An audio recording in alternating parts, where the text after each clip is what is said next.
बिल्कुल गगन सूत्रों के हवाले तो जो अंदर मीटिंग चल रही है उस यही खबर निकल के सामने आ रही है कि जड़ियां हालांकि जड़ियां चार मंगां सीगियां चार सूत्री एजेंडा जिहड़ा किसानां वालों सरकार नूं दिता गया सीगा उस दे विचों दो मंगां ते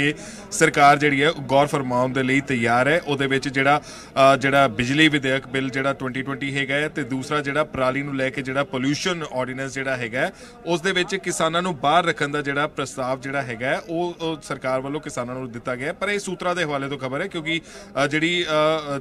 जानकारी निकल के सामने आएगी वो थोड़ी देर बाद जो ये मीटिंग खत्म होएगी जो किसान जथेबंदियां जिहड़ी नुमाइंदे जिहड़े अंदर बैठे हुए हैं वो बाहर आएंगे उही सही जानकारी दे सकणगे। पर अजे तक सूत्रों के जिहड़े साडे सोर्सिस हैगे ने उन्हां दे मुताबिक दो मंगां ते जिहड़ी है सरकार मंनदी हुई नज़र आ रही है। पर किसानां नाल जदों साडी गलबात हुई है तो उन्हां दा यही साफ तौर पर कहना है कि ये जिहड़ियां दो मंगां हैगियां ने ये सैकेंडरी मंगां ने साडियां। साडी जिहड़ी प्राइमरी मंग हैगी है मुख मंग हैगी है वो यही है कि तीनों खेती कानून जिहड़े ने वो रद्द किए जाण। क्योंकि गगन तुहानूं भी याद होएगा कि इस अंदोलन नूं शुरू होए तकरीबन 4 महीने होने वाले ने पर जिहड़ा पराली वाला जिहड़ा बिल हैगा सीगा पोल्यूशन नूं लैके जिहड़ा कढिया गया सी जिसदे विच 1 करोड़ दा जुर्माना ते 5 साल दी सज़ा वो तकरीबन 1-2 महीने पहला ही आया सी और अंदोलन दे विचाले ही उस बिल नूं जिहड़ा प्रपोज जिहड़ा बिल हैगा उस नूं कीता गया सीगा। पर किसानां दा कहना है कि जिहड़ी साडी मुख मंग हैगी है वो सिर्फ उही है कि पहला मुख मंग नूं जिहड़े खेती कानून हैगे ने उन्हां नूं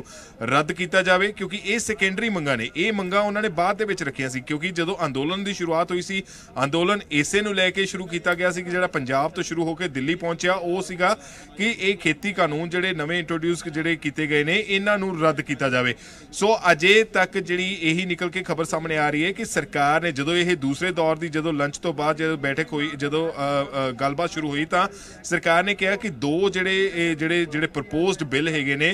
पोल्यूशन वाला ते बिजली सोध जिहड़ा बिल हैगा 2020 उस नूं असीं किसानां नूं उन्हां दे बिल्लां दे विचों बाहर रखांगे। सज़ा जिहड़ी हैगी है या जिहड़े 1 करोड़ दा जुर्माना या 5 साल दी सज़ा उस नूं भी उस ते भी गौर फरमाउण दे लई सरकार तैयार है। पर अजे तक जिहड़ा रेड़का बनिया होया वो रेड़का इसे चीज़ ते बनिया होया है कि खेती कानून रद्द होणगे या फिर नहीं क्योंकि किसान अजे भी मीटिंग दे अंदर भी इसे गल नूं लैके अड़े हुए ने कि खेती कानूनां नूं रद्द करो खेती कानून रद्द होणगे असीं अपना अंदोलन खत्म कर दांगे इत्थों वापस चल जाएंगे।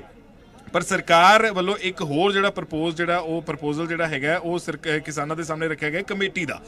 उसते हालांकि विचार चर्चा जिहड़ी हैगी है वो चल रही है किसानां ते सरकार दे विचाले कि कमेटी बनाउणी है या कमेटी क्योंकि इस तो पहला जिहड़ा कमेटी बनाउण दा प्रस्ताव जिहड़ा हैगा सरकार वालों किसानां नूं दिता गया सी उस नूं सिरे तो खारिज कर दिता सी। पर हुण जिहड़ी खबर निकल के सामने आ रही है कि कमेटी दे प्रपोजल ते जिहड़ी है विचार वटांदरा कीता जा रहा है किसानां ते सरकार दे विचाले। पर सब तो वड्डा अहम सवाल यही बनिया होया है जिस ते सब दीआं नज़रां टिकियां होईयां ने कि आखिर खेती कानूनां नूं रद्द करन नूं लैके सरकार दे कोल की प्लान हैगा कि जेकर खेती कानून जिहड़े रद्द नहीं करदे तां दूसरा प्लान बी प्लान की हैगा उस नूं लैके जिहड़ी है चर्चा चल रही है।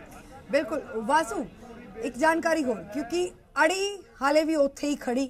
क्योंकि तीनों केंद्रीय खेती कानूनां नूं रद्द करने की मांग कर रहे हैं लेकिन इस मुतलक सरकार ने साफ पहला ही कह दिता है कि मुनासिब नहीं है। लेकिन होर कितना देर आपां नूं इंतजार करना पएगा मीटिंग होर कितना समय चलेगी?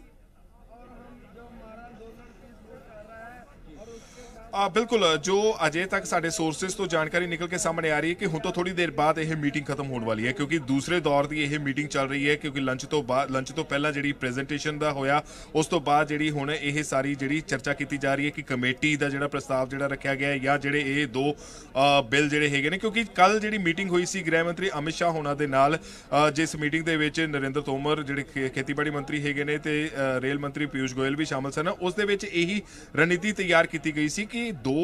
जिहड़ियां मंगां ने क्योंकि 4 सूत्री एजेंडा भेजा गया सीगा उस दे विच दो मंगां जिहड़ियां ने वो मान लेने आ ते इन्हां नूं किसानां नूं कह दिता जांदा है कि अपना अंदोलन खत्म कर दो ते उस तो बाद जिहड़ियां दो दूसरियां मंगां हैगियां ने उस ते विचार विमर्श कीता जावेगा। पर किसान जिहड़े आए जिहड़े इत्थे पहुंचे जिन्हां दे नाल साडी गलबात हुई तां उन्हां कहा कि असीं